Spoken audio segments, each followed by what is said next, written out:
This just in. I'm Kat. And I'm Gabe. And we're the ghouls next door. Over. This just in.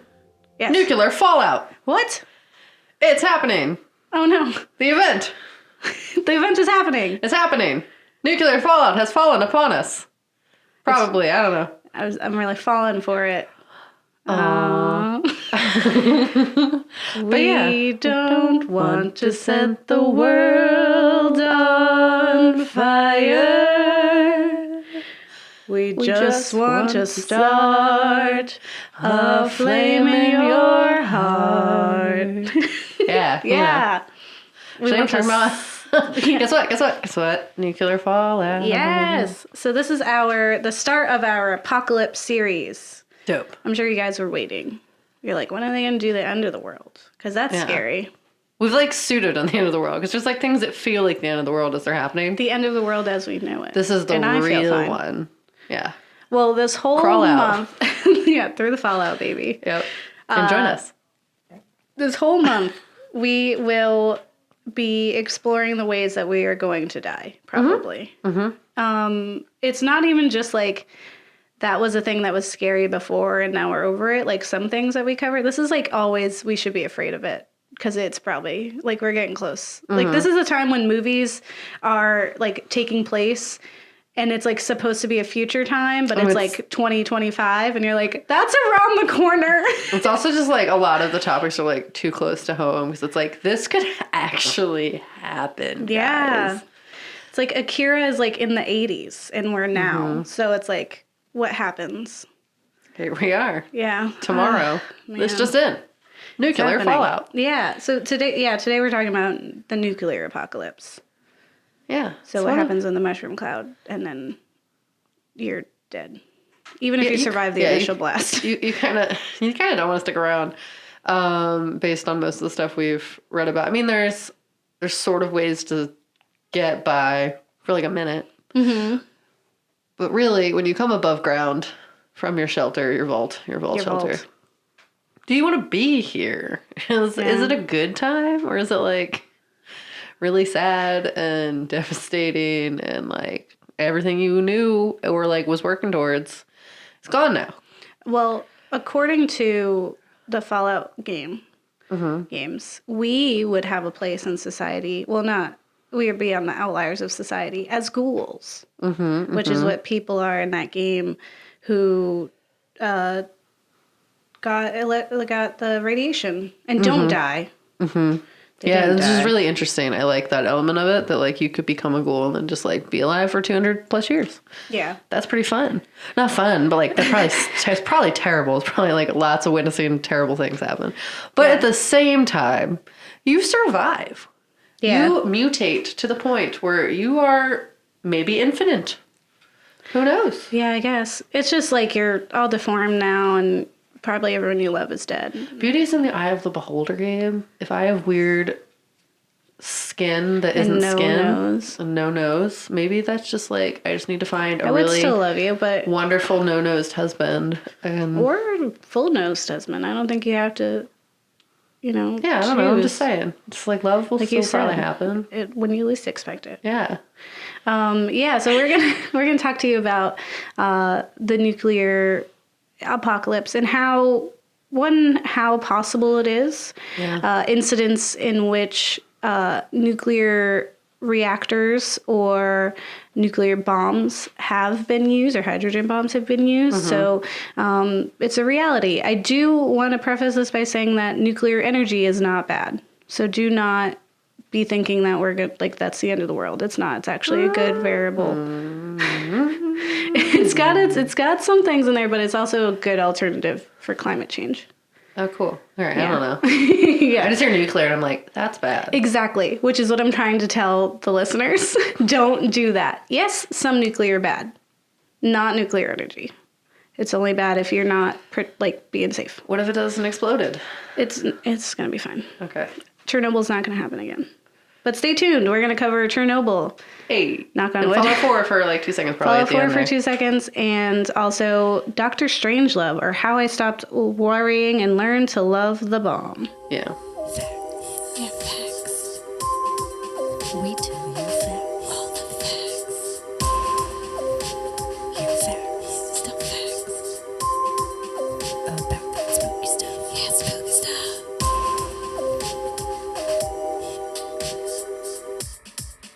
right, so we're going to be talking about some films, obviously, in our film section. But it's important that I highlight why some of these things in this film, when we talk about them, are going to seem very absurd. So it's going to seem a little backwards. But what I want you to listener, is when we're talking about the absurdity of that film, I want you to think back to this moment when I'm telling you things and think about how real and possible and outrageous the reality of the situation is.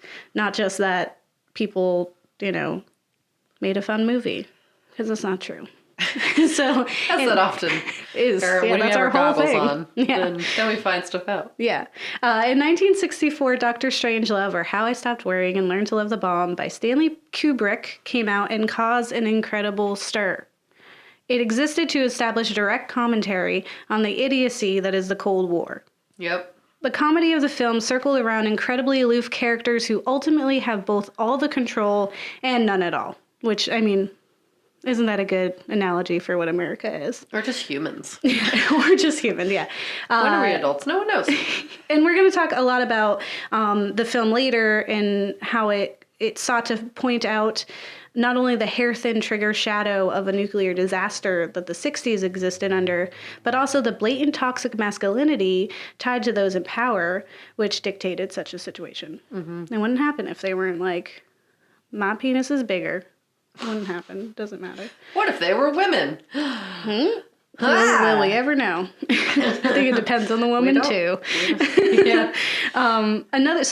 During this time, the same year, another film, Failsafe by Sidney Lumet, who we are not going to cover, but similarly highlighted these themes.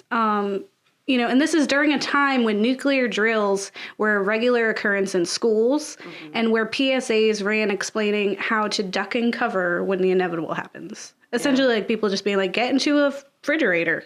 Yeah, do some shelter. You're safe now. Yeah. Just duck and cover, and you're good. Which just isn't the case, but it's okay. Exactly. Like, it's not okay, but it's just what it is. Yeah. It's no surprise that the media industry of the same time took it upon itself to shed some light on the absolute absurdity of mutually assured destruction. Yeah. Critics cried out and claimed these scenarios were utter nonsense and impossibilities given the actual fail-safes put into place at the time. However, the initial idea of having the nuclear code solely in the hands of our detonator-in-chief, at the time Eisenhower, proved quite problematic at the time. Mm-hmm.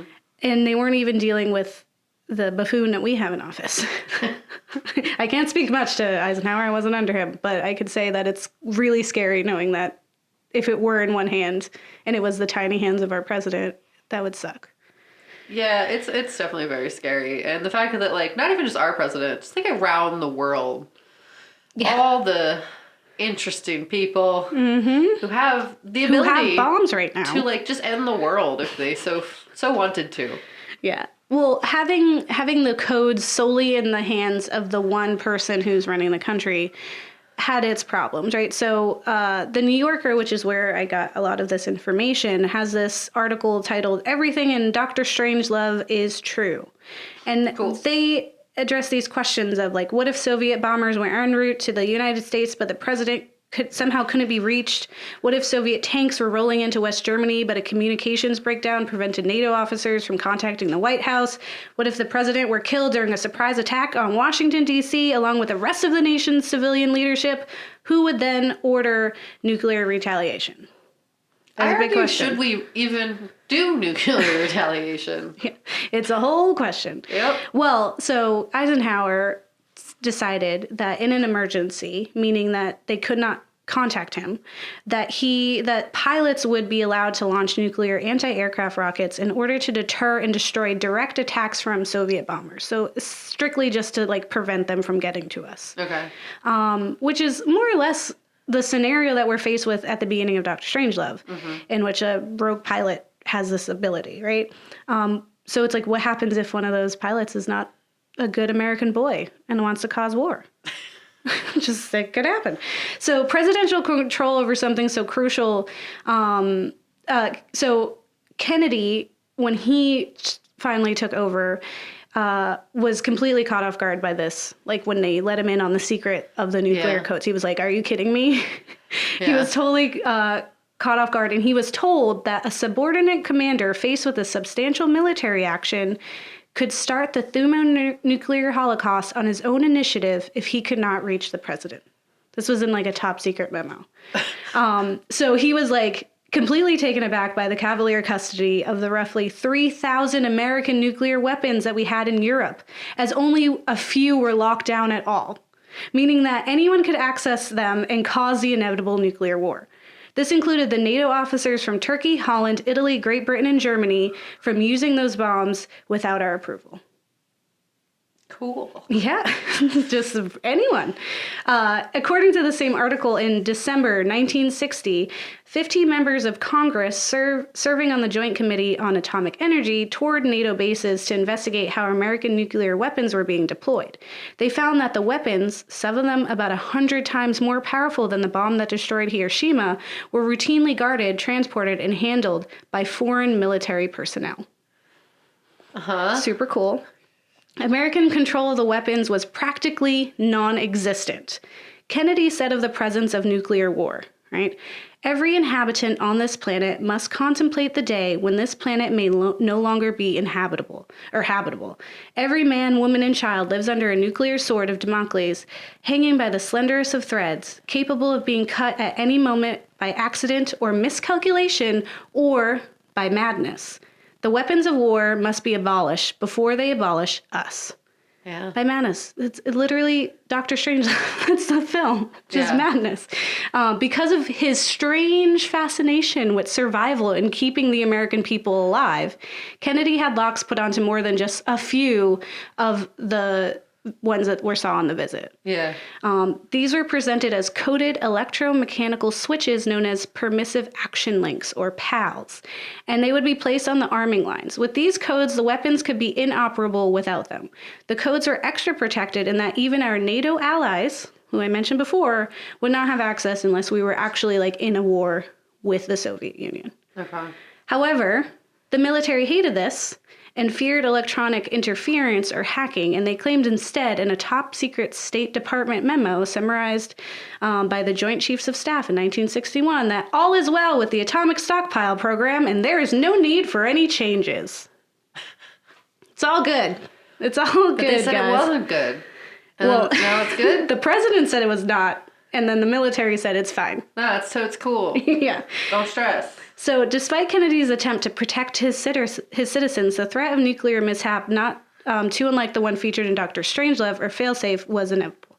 Kubrik, for this film, had read nearly 50 books, including Red Alert by Peter George, who eventually helped Kubrick when he was filming Dr. Strangelove. And it was not nearly liberal propaganda snuff, but rather a dark comedy about the horrific realities of the world at the time. George's novel about the risk of accidental nuclear war, Red Alert, was the source for most of Strangelove's plot.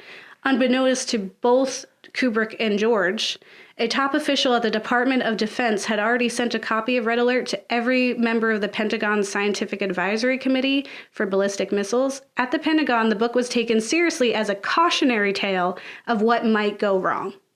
It's like, this is a real thing. Like, Dr. Strangelove could literally happen, is what he's saying. Yeah.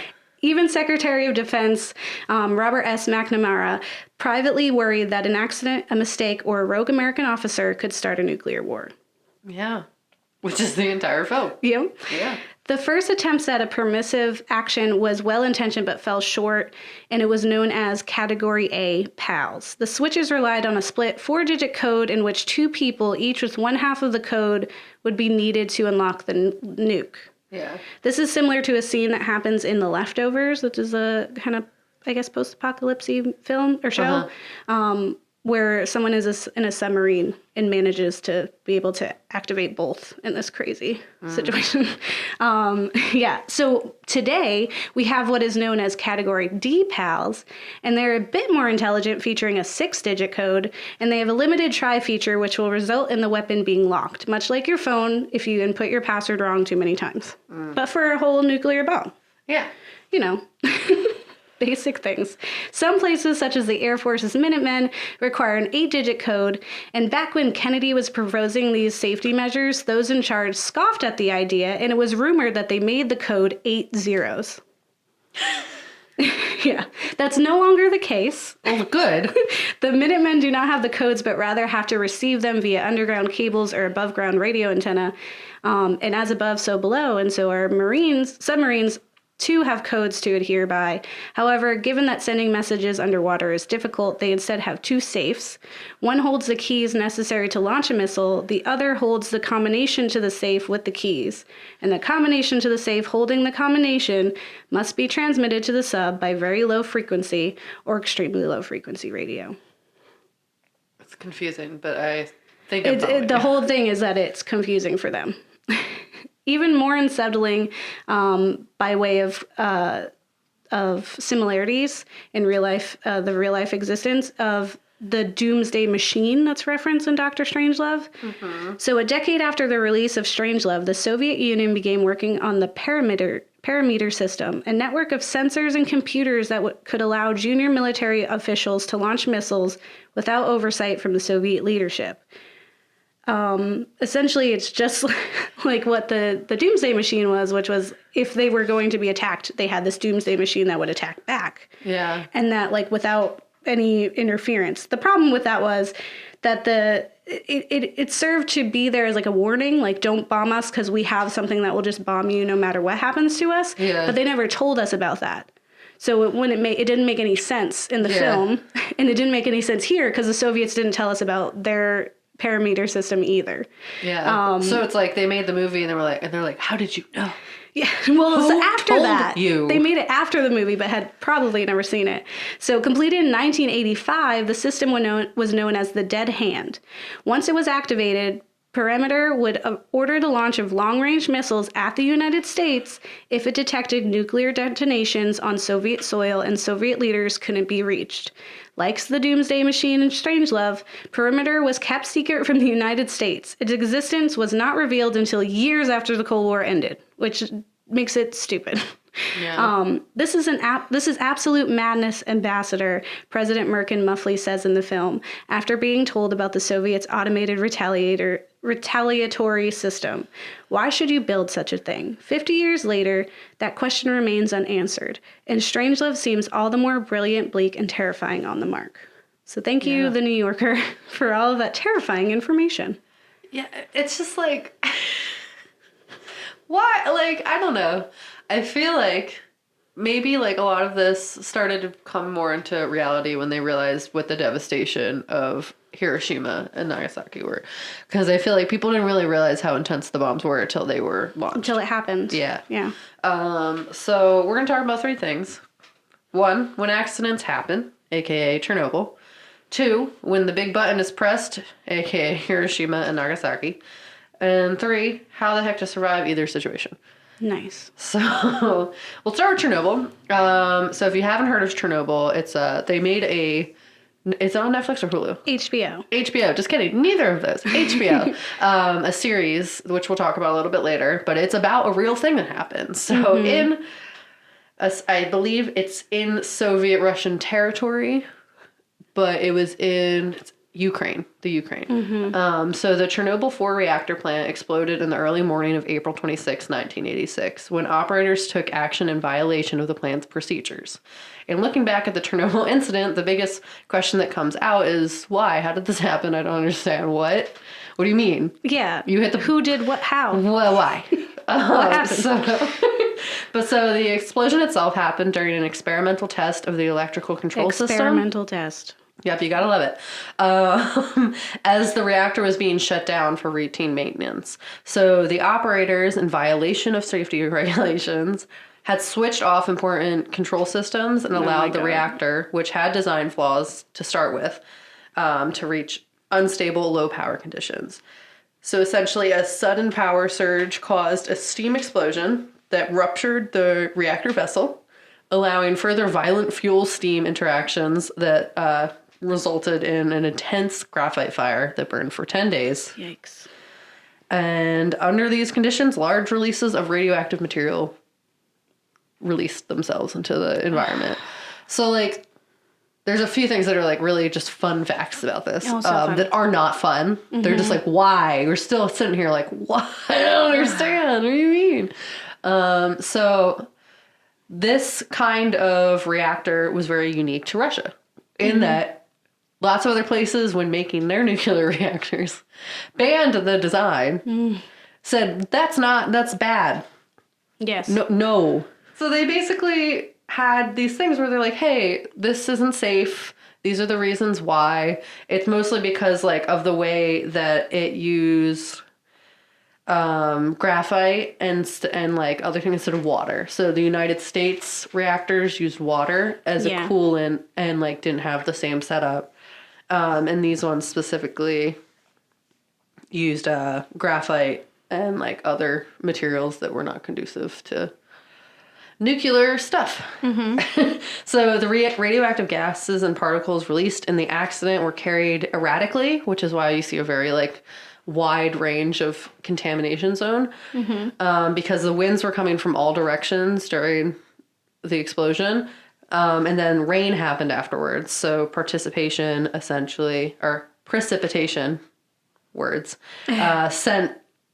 rain throughout the region, as well as to a lesser extent the rest of Europe, spreading the radiation. And you also just see a lot of spread because they didn't react quick enough. They didn't wait. They waited until 36 hours after the actual explosion to start evacuations. You only see the animals that were on site. They essentially didn't get confiscated or unfortunately killed. But yeah.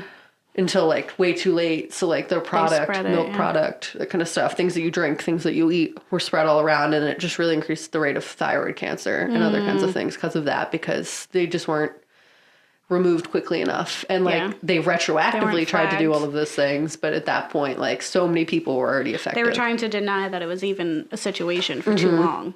Instead of just being like, yes, we did wrong, let's fix it.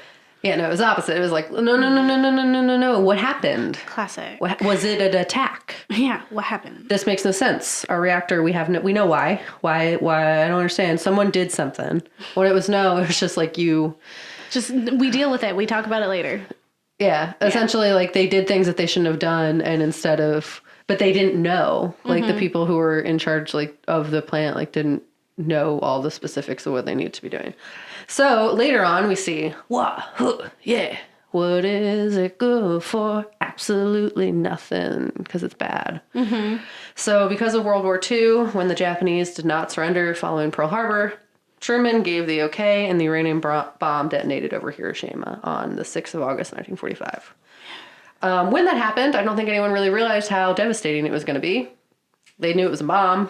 They knew it would make bad stuff happen, but there wasn't a lot of understanding of like what the actual results of like nuclear war would do.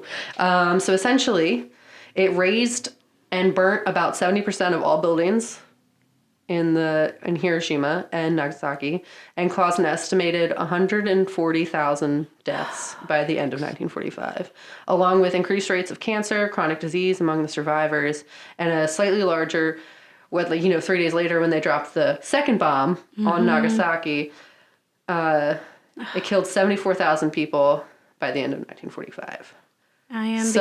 Ground temperatures reached 4,000 degrees Celsius, and radioactive rain poured down. So in Hiroshima, 90% of all physicians and nurses were killed or injured. 42 of 45 hospitals were rendered non-functional, and 70% of victims had combined injuries, including, in most cases, severe burns. So anyone who tried to help died. Yeah. Like, honestly. Yeah, you were sacrificing yourself. You tried to fix and help what was happening. You don't even know how it happened. Suddenly it's like the world is just gone. You see that in Chernobyl too. Yeah. It's just gone. Like, you can't even fix it. It's just done. Yeah. There's no fixing it. Yeah. You're either going to die now or later. So messed up. And it's just really, and like, it just really, I don't think, hit when it should have, because nuclear weapons had not been like used as a war tactic before, how devastating this would be. And like the true gravity of what it meant. So yeah, after that, the increase of leukemia among survivors increased noticeably 5 to 6 years after the bombings. Decade later, survivors began suffering from thyroid, breast, lung, and other cancers at higher than normal rates. For solid cancers, the added risks related to the radiation exposure continued to increase throughout the lifespan of survivors, even to this day. So that's about 7 decades after the bombings. We're still seeing, you know, the problems with it. And then women exposed to the bombings while they were pregnant experienced higher rates of miscarriages, both death among their infants. Children exposed to the radiation in their mother's womb were more likely to have intellectual disabilities, impaired growth, as well as increased risk of developing cancer. So we still just like have to deal with the awfulness of what nuclear weapons, the war can do. The repercussions. Chernobyl, we see a lot of like similar like cancer like things as a result, and are like people who just die because they didn't get out fast enough. Yeah. So, fun fact time. It's not fun. It's still not fun. Just keep saying fun facts. Okay. If nuclear fallout were to happen, this is what you need to do. All right, I'm ready. General rule of thumb, literally, is when you witness the bomb happen, you hold your thumb out, if your arm's still there. If your arm isn't there, then you're in a bad place. You're already done. You're already done. It's terrible. You raise your thumb to it. If the cloud is bigger than your thumb, you're in the radiation zone. So essentially, you need to evacuate or seek shelter within 10 to 15 minutes. If you knock it out within 10 to 15 minutes, you are more likely than not to suffer extreme radiation poisoning and die. Yeah. Yeah. So if you are able to get somewhere, it moves fast. You have to run, seek proper shelter immediately, especially if you are downwind from wherever ground zero is. The U.S. government lays out 3 factors for finding appropriate protection and avoiding fallout on the internet. Distance, the more distance between you and the fallout particles, the better. Underground is great. If you can't get underground, go into the center of your house. That's the best bet you got. Shielding. The heavier or denser the material, so you need thick walls, concrete, bricks, books, earth, Philly, we're dead. Yeah. Our houses are made of paper trash. Like, it's not, we're all dead. Like, there's no concrete in our house. Philly is dead. Yeah. Unfortunately. And then time. So the rate to which contamination exists falls really drastically. So as long as you are inside and away from the bad air, 24 to 48 hours, you are probably going to be not great, but maybe okay. Like you're going to be less exposed to radiation than anyone else. If you can't get underground, again, the center of your building, the further underground you can go, the better. If you can't do any of that, you just need to try to get inside somewhere. So once you're inside, shut off all the ventilation systems, doors, windows, block them off. Anything you were wearing while you were outside, take that off of your body immediately. I don't care if you got naked in front of people you don't want to be naked. It's better than being dead. Take off your clothes. It's getting hot here. And then find soap, any sort of running water before it's become contaminated, because you have like a minute, 10, 15 minutes, you got it. Rinse your body off, use soap, water, get any radiation, anything off of you. Put that stuff in a plastic bag, throw it somewhere. Out. Try to, if you can, if you're trying to plan ahead of time, get some water bottles, put them in a basement with some extra clothes, some food, canned goods, not any perishables, that kind of stuff. You might be okay if you can survive 2 weeks. 2 weeks is the longest that you would be expected to probably stay underground. Yeah. Maybe a month, but, you know, it depends on how close you are. Most of the time, so depending on how close you are, you're just dead because you've blown away with the explosion, and that's terrible. Yeah, you're just like the shadow on the wall in Fallout. Yeah. But if you start to notice radiation poisoning, potassium iodine tablets are like the best bet to go with. If you don't start to experience like vomiting or nausea until 4 hours or more after exposure, you're going to be okay. It's a good sign. You're likely to recover in a few days or weeks, as long as you can stay inside and rest. Nice. If they start vomiting within an hour of exposure, go unconscious, or are experiencing seizures, they're in need of serious medical attention, which is probably not an option in that situation because it's the world's gone. Work's still like, you got to come in. Unfortunately, it's kind of like, Yeah. that sucks. Put them in metal outside of your house, I guess. I don't. Because That's not nice.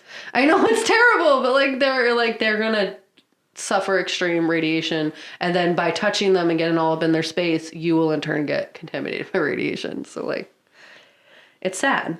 Yeah. But after 24 hours, the fallout has been given up 80% of its energy. It's still best to stay indoors unless otherwise said to not, if there's a second bomb, that kind of stuff. But having a turn radio, hand radio, is helpful too because you can pick up on emergency broadcasts. Yeah, to know what's going on. Yeah, the rain's a bad time. And just the suddenness of it makes it really hard to prep for. Yeah. Because you don't know where you're going to be. You're never actually expecting that to happen. No. And I mean, during the Cold War, you had kids who would have nightmares mushroom clouds were like in preschool drawings more often than not. Yeah, because they had to be aware of it. People were like real scared. As you said, doing the drills, stuff like that was like a really traumatizing period of life. So what we're saying is that it has happened. It's very easy to happen. And when it happens, you're probably screwed.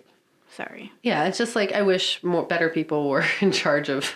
I wish we didn't have the bombs at all. Yeah, that'd be cool. Films.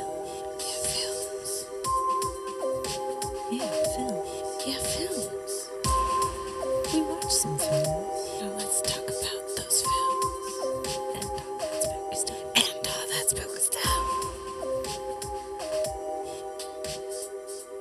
Living. So we watch things. Yeah. Yeah, so we'll start with Chernobyl because that's more recent and people are probably loving it. And it's popular. Good. It is a good film. It is cinematically... Isn't it a show? Or a show. Yeah. It's cinematically really beautiful and well done and should definitely win awards. The compassion and empathy that's in it for a situation like that could very easily have just been like a propaganda piece or just a like... look at all this gory mess and problems and pointing fingers. I mean, it does a fair share of pointing fingers, which is fine, because those are accurate fingers to point. Yeah. But similar to other, horrible situations, so things like the Titanic, right? Like sometimes those things have to happen so that we have safety procedures put into place. Yeah, so they realize how important it actually is to do that. Yeah. Like, fun fact, did you know that seatbelts were not made for women? And then women were more likely to die by being, like, beheaded because of the seatbelts. And it wasn't until women were like, hey, they're killing us.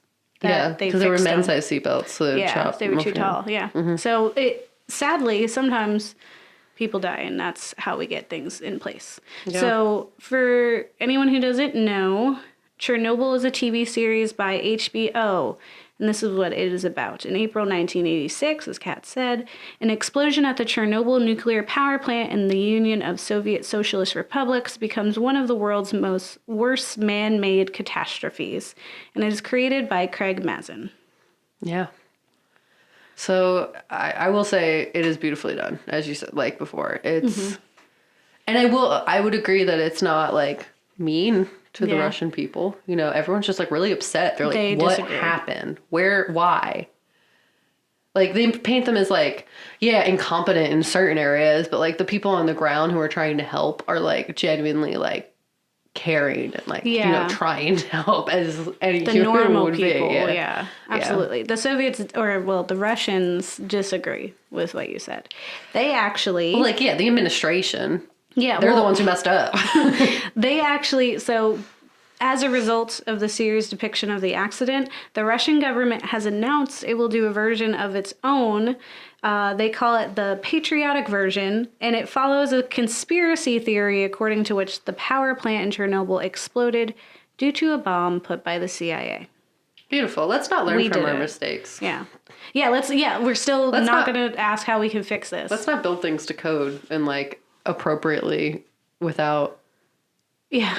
Let's not have safety fail-safes, Let's not do that. Even those don't matter. Yeah, it's really well done. The human factor is great because what you're featured with or presented with is essentially a bunch of people who are going to die inevitably. Like everyone that you see is going to be dead. Yeah, and you like witness them like doing stupid stuff because they just don't know. It's not their fault. Yeah. Like it's not their fault they're dumb. Like it's just like they have never experienced before and weren't trained to experience something like that. Yeah, it's like a trend in the show that this situation is so absurd that it happened that no one even can explain how. Most people are like, this could never happen. What are you talking about? Like that's a lot of the problems that they face. But it's a mix of like not like idiotic, but kind of like ignorant. Well, yeah, they just don't know how to deal with radiation exposure. Yeah, like that. There's like also blatant just like total disregard for safety. Like the fact that the hospitals right next to the plant did not have the iodine tablets. And like one of the nurses is like, do you have that? And he's like, why would we have that? And she's like, you're right. It's like down the street. Yeah. Like the whole thing there is radiation. What are you talking about? But there's also, besides just like, ignorant deaths that happen. There's a lot of sacrifice.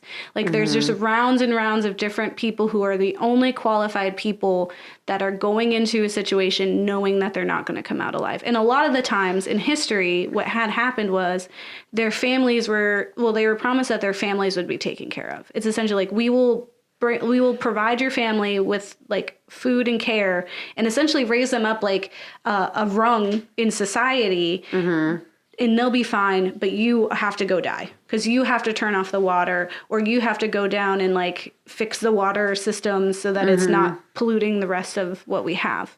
So there was like miners that died. There's the like engineers. There's a scene where they go and they're like, we need you guys to go in there. And they're like, if we go in there, we'll die.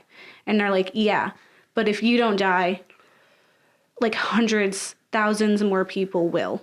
Right? Like it's essentially the train scenario, right? It's like either you put the train so that it runs over one person or the 5.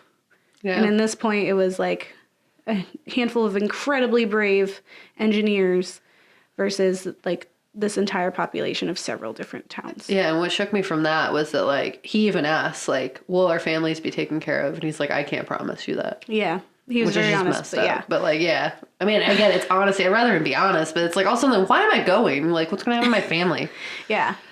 Yeah. I'd rather die with them than know. You know, I don't know. It's messed up. I don't know. There's no answers. There's no good answers. Yeah. I think kind of like touching on what you were mentioning in the facts section is what really struck me about Chernobyl. Because I was not around when Chernobyl happened. And I, being an American, wasn't really told.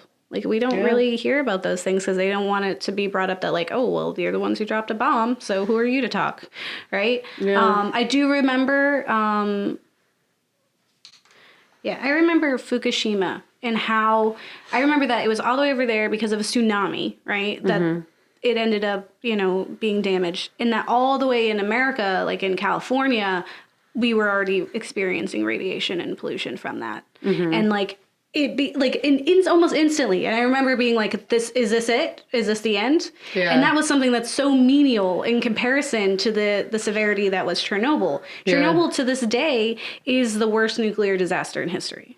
It's still uninhabitable. Yeah. Well, it's there's a show on like one of those like nature shows, like with the wolves. No, there's one where a guy goes and fishes and catches the weird fish that are in there now, or finds like weird animals because they're all mutated. Yeah, I saw a documentary and it was about there's like 300 wolves that live in there and like how it's affected. Yeah, they're like evolution. Yeah, it's super interesting. Yeah, it's a weird experiment we didn't mean to have.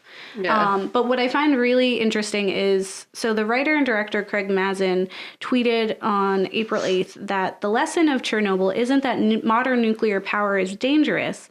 The lesson is that lying, arrogance, and suppression of criticism is dangerous. And that's what the whole theme is. Like, and that's what I was trying to say. Like, nuclear power is not bad. And if anything, it should be supported more. But it has this, like, look, it's essentially like with Trump being like the windmills cause cancer, which is a big lie. It has that same feel to it where people are like, oh, but Chernobyl. And it's like, but that would never happen. Like, that actually, like, I know they said it, but like, we really have control over that. And it's less likely to happen. And it provides far easier and efficient power supply than like coal, which is destroying our environment, which we'll talk about when we get to our resource section. Yeah, I mean, it definitely just comes with its like caution. You got to do it right. The fail safes are there for a reason. You got to protect what's going on. You can't be doing stupid stuff. My problem is I don't trust people. I don't trust that the stupid stuff isn't happening. They can say that's not happening all they want. Yeah. But Russia probably said it wasn't happening either. Well, yeah, and that's the thing is like Russia. How do you know? There's no facts. Facts are lies now, apparently, where we are. Well, I mean, and in the show, they show like Russia being very opposed to the reality of the situation. And because they take so long to act and to accept the situation, they can't ever repair it. So that's why they took way too long to do anything. It was too late. But there's also like, as far as like how humans are, a lot of the people here in America who have the codes that I spoke about in the facts section have been uncertified because they have shown to be honestly disgusting human beings. Like they have shown qualities as ungentlemanly. They have been debaucherous. They take the codes away from them? There's been times when people are just drunk and they're saying like they have the power, and then there's other people who have like had spousal abuse. Like there's people are just terrible humans who have the codes. Like hundreds of them have been uncertified throughout the years. Like they had to change the code and take it away from them. And demote that person who had the codes. And like, God forbid that one person didn't just get drunk. What if they were just angry? Just like in The Leftovers, there's a whole scene, because it's like essentially the end of the world because half the population is gone, like Thanos. Yeah. But there's this guy who's on a submarine and he somehow acquires the keys in the submarine, and he does this crazy, like, it's almost like a Renaissance painting, the way that it looks. One, he's like completely nude, but he like beats up everyone on his way to like where they store it. He locks and borders the door so no one can get in. And then he maneuvers to use one hand to put the key in and the other in his foot, because he's very tall, to put the other key in and turn it at the same time to launch nukes. And it's like, what? He was crazy. What if someone else was that crazy? What if tall people who are crazy do this? This is what we've learned is tall people can't have the codes. It needs to be specifically short people. 2 short people in far away vicinities. Yeah. We watched another thing. Kat, you want to tell us about this one? Sure. We talked about it a little bit. Summary of Dr. Strangelove. Let's talk about it a little bit. It was fun. It was weird. It was super weird. But 1964, an insane general triggers a path to nuclear holocaust that a war room full of politicians and generals frantically tries to stop. This was directed by Stanley Kubrik. Yeah.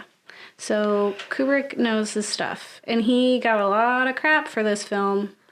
Yeah, because they're like, how did you know? Well, no, a lot of people came out and were like, this is impossible. They were like, this is propaganda. It's crazy. You're a liberal lunatic. You're painting Republicans as like trigger happy, sex crazed maniacs, and they're all imbeciles. And we're like, where is the lie? Where's the? I sense no lies because it sounds all true. Which is like, and he definitely took, so it's a dark comedy. It is very goofy in a lot of ways. It's very over the top. There's like there's very on the nose a lot. Like literally everything is on the nose. Where he's like, the beginning when the one guy is like leaving his girlfriend and he's like, you could start the countdown now and you'll be ready for blast off, which is honestly like is obviously hinting at the bomb, right? There's the one guy who's like, you can't fight in here. This is a war room. Hilarious. Just guess what? Because war happens here. What are they good for? Nothing. Yeah. Edwin Starr knew. He needs to write more songs. Yeah. It is a black and white film. It's the last one that Kubrick made that was in black and white. A lot of the lines are improvised. What? That's great. Yeah. Peter Sellers improvised most of the lines. He is so absurd. And a lot of people just didn't know how to react. And this is actually fun facts in regards to like a film person. Stanley Kubrick is a very serious person and has been notorious for honestly traumatizing the people on set. Like in The Shining, he made them do the "Here's Johnny" thing so many times that the actress, I can't remember her name right now, literally had like PTSD from it. Like it has never been in another film because it just traumatized her the way that he made her do. Like it was like thousands of takes. It was ridiculous. So he's known for being very stoic and serious and just being like, we're going to do this thing.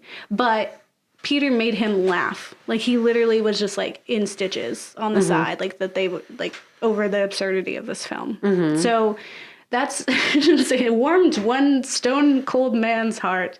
And like I said before, he read like over 50 books to learn about the nuclear war. That was honestly very likely in a time when it was like everywhere. It was possible. People were distracted by things like the Vietnam situation and the fact that like nuclear power was becoming a thing. So people were distracted by how cool that was. And then just being placated into being like, it's not real. We're all protected. Yeah. And I just feel like it was a time of being really scared of stuff. Like in general, just like the instantaneousness of it, where it's just like, oh, everything's gone. And, like, you see so much media that's just, like, focused on that now. I mean, you saw a lot of, like, cultural shifts where it's, like, everyone's scared. Schools, like, kids are traumatized. They're sending letters to the president being like, I'm 9. I don't want to die. Yeah. Can you please don't. Can you please not? Like, Yeah. what would happen? And, like, kids who, like, cavalierly will be like, well, you know, if it happened, I'd rather die. Because it's like, I'd rather die when it happens instead of later from, like, disease. Mm-hmm. There's that quote that said, the living will envy the dead. Yeah. And then you also just see, like, a lot of media that play on that, like, fear. So you see Fallout 4, you see all the Fallout games, you see kind of like all the end of the world type post-apocalyptic games. Even Metal Gear Solid, a big theme of that is, like, this big weapon that's hidden from the general population is, like, underwater or, like, hidden and can, like, just end the world. And, like, all this corruption between the governments over, like, spies and double agents and all this other stuff, and no one's safe because everyone can just gain access to these things or pretend they're somebody else. And that whole line in Dr. Strangelove where you see, like, nobody's safe, don't trust anyone. Yeah. Unless you've known them for years, you know? And even then. They were like, don't let anyone in or out. And it was just like, how severe is the situation that you can't trust the people that you're near? And it's just like double agents. It's like, that was the big fear too. Like, in tandem with that, it was just like, you can't trust anyone. No one is trustworthy, and bombs are everywhere, maybe. I don't know. We're scared. The end is near. It was definitely very, very apparent. And in the film, even when they're making jokes, there is a lot of analogy to, am I using that word right? Allegory. That's what I want. Allegory. So, like, there's comparisons to the fact that all of the characters are men and they're very obsessed with sex and repopulating the earth and talking about sex. Yeah. And it's very clearly that it's just like, that's what they're thinking and that's how they're dictating their decisions.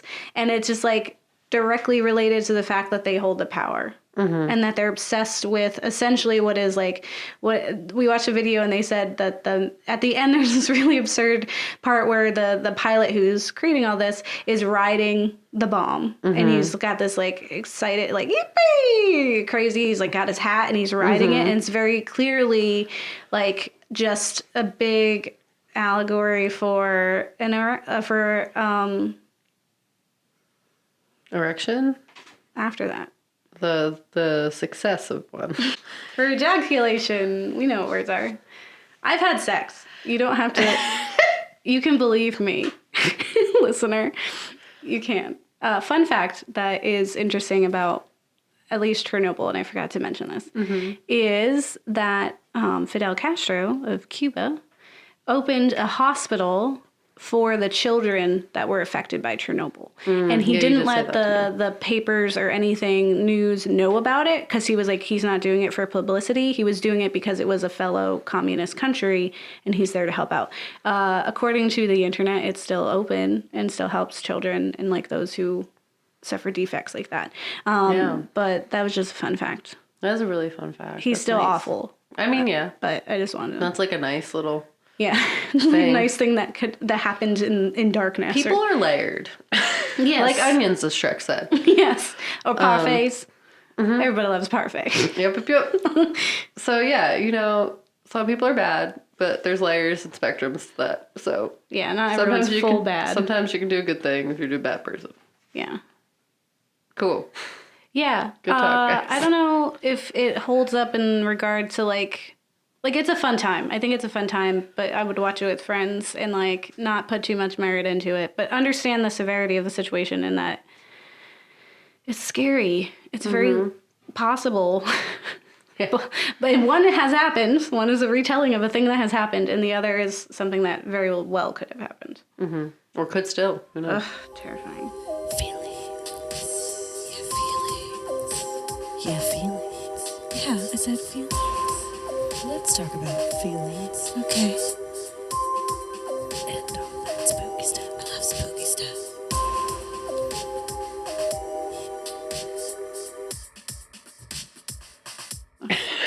So, if you don't like it, it's crawl out through the fallout, baby. And then if you don't, you do like it. It's atom bomb, baby, atom bomb. Yeah. And the reason why that's the case, one, Crawl is a Fallout song. So these are both songs that are featured in Fallout 4. And in that one, it's essentially the Fallout has already happened. The nuclear No, you don't bomb. want that. You don't want the Fallout to have already happened. Whereas Atom Bomb, baby, he says that she's small. She's not a tall lady. And she's a little atom bomb. So that's good because, one, it would be a little bomb. But also, we said tall people shouldn't have them in case they could do the two coats. The foot and hand, the hand key turn. Yeah, that was featured in the HBO show The Leftovers, which we didn't really, but that's not nuclear. That's a whole different I'm just thing. saying. But yes. Yeah, you want them to be lit. You want an atom bomb baby. Yeah. Little lady. Yeah. Walking down the street being all beautiful and wonderful and looking like the Nuka big Cola personality. girl. Yeah. But is not long enough lengthwise to do use that. her foot in her hand to set off an atom bomb. Yeah. That's what you really want in a woman. That's what I put in my Tinder profile. Yeah. Cannot cause a nuclear Holocaust. reaction. Let's go. I can't do it. So positive. 5-2. What's it? Yeah. And then the second line would say, does know what sex is. So just so it's all clear what Tinder would say. For, this is going to be listen, this whole series is going to be rough doing the feelings section because it's going to be like, how do you feel about nuclear apocalypses? In terms of like games that aren't real, love it. Isn't there that old game that's like Red something? It's about Soviets. It's very old. I can't remember. But yeah, like I love Fallout, or I don't love it, but I've always enjoyed watching other people play it, but it scares me. So it is actually a horror game to me. Yeah, I mean, I just really like the media that's created around it that puts it in like a fun sense. Yeah. Not this, I mean, it is scary, like game and like the concept and all of that. When it's not real, it's interesting to learn about. You like want to know why, how, what's happening, you know? Otherwise, no. We don't want that to happen. That's like the worst. That's one of the worst ways to go. We'll talk about all the terrible ways to go, but that's like, at least we're going to talk about 4, so 5? 5. 5. So top 5. 4, yeah. Hey. Yeah. Yeah, there's a lot of media that comes from this. There's A Boy and His Dog, which is where dog meat gets his name from Fallout 4. It's also very problematic and sad. There's also, I would argue, The Road by, was it McCarthy or something? That I would say is probably the result was because of an atom bomb situation. But that one has one of the saddest moments I've ever seen in film, and it haunts me to this day. So, yeah, there's a lot of media that came from it. So how do you feel about the medias? Atom bomb, baby. Atom bomb. Yeah. Yeah. You like them? Media's cool. Real life, nah. That's how That's honestly the summation of this entire series. I'm going to say I like it for everything except for this. Like, if we're like, you know, the media that comes from it, love it. Yeah. Post-apocalyptic world is like my entire, like, dreams. Nightmare. All my dreams are want that. it. I don't want it, no, but like, it's a nightmare. they're just like, I don't consider them nightmares because they're fun. They're entertaining. You know what I mean? Like, nightmares if they happen in reality. Yeah. But it's fun to just Dreams, think about. If it's interesting. Which is a lot of what we cover usually. Is things where we're like, I wouldn't want it to happen, but were it to. Yeah, I just I'm want to think about prepared it. because I'm thinking about things. Go bags. What's up? Yeah, exactly.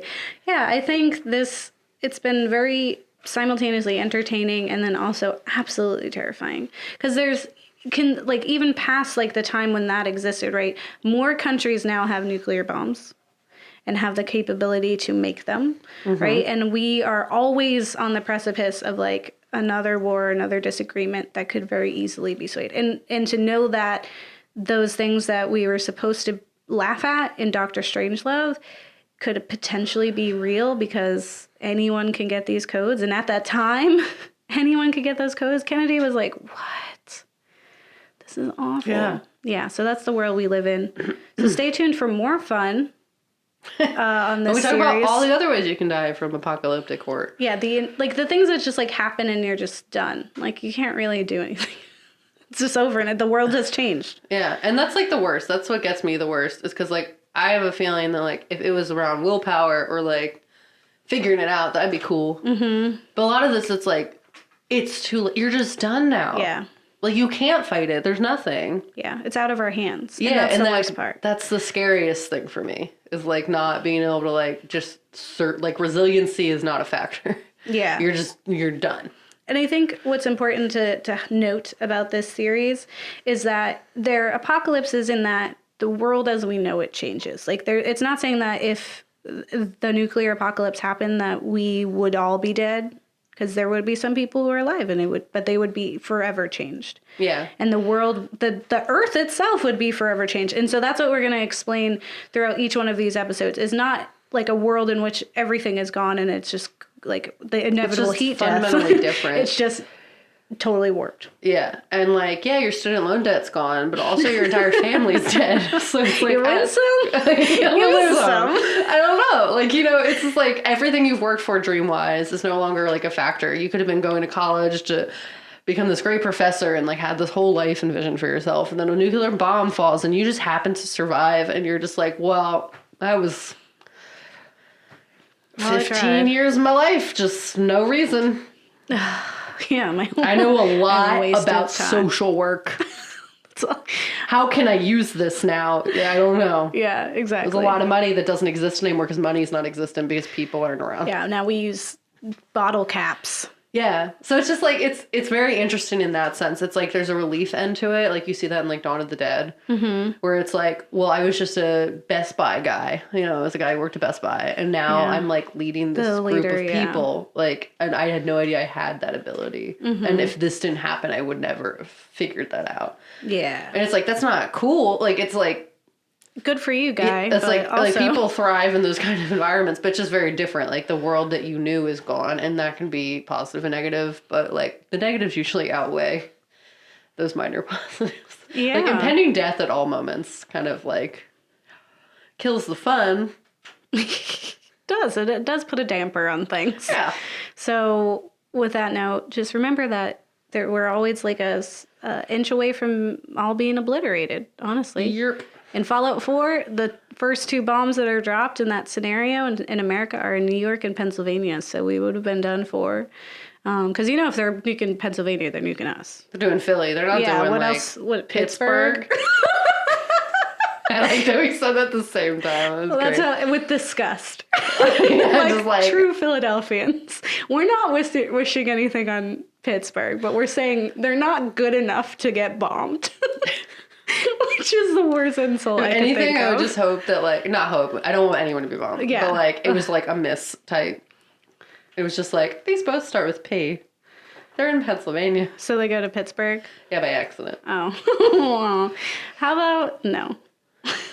I hope there's never an opportunity, if we're getting bombed, that there's a chance for a mistype. It would be kind of rude if they did New York and Philly. We're already so close together. It would be kind of rude. Yeah. It would be rude. Like, How DC dare you? and New York. Not Philly. We're not big game enough. We're the underdogs. We're not... No one needs to come here. We're good neighbor. Yeah. We're good neighbor. No one needs to come here. Yeah. Ghouls will rule. Let's go. Us. Come to our new world, good neighbor of Philadelphia. It'll happen. Stay tuned. Our skin will be gone, but we'll still be fun. Favorite words to live by. Yep. Look forward to. Yep. So remember, don't get married, they'll eat your kids. Or explode them. Yeah, they're gone now. I'm so sorry. It sucks to be cavalier about that. I know, yeah, like it's not Please funny. know that we understand and that real people have suffered and died. Yeah. And that it is severe. Yeah, we just live in this world where we play video games about it. And yeah. It's definitely not cool, but also... Yeah. Also, we're a comedy podcast. Know that we're sincere, but also we're having fun. Yeah, we had a really serious series last month, so this one's getting a little more goofy. Yeah. Because in this hope world that this isn't whatever will actually happen. Yeah. And as millennials... totality, you know what I mean? We laugh at tragedy. Because it makes us uncomfortable. And because it's so honestly inevitable, so... Yeah, we just gotta... We're like, yay, death. Crawl out the fallout, it's better here. Yeah. The living will envy the dead. Yep. That is the millennial generation. Mm-hmm.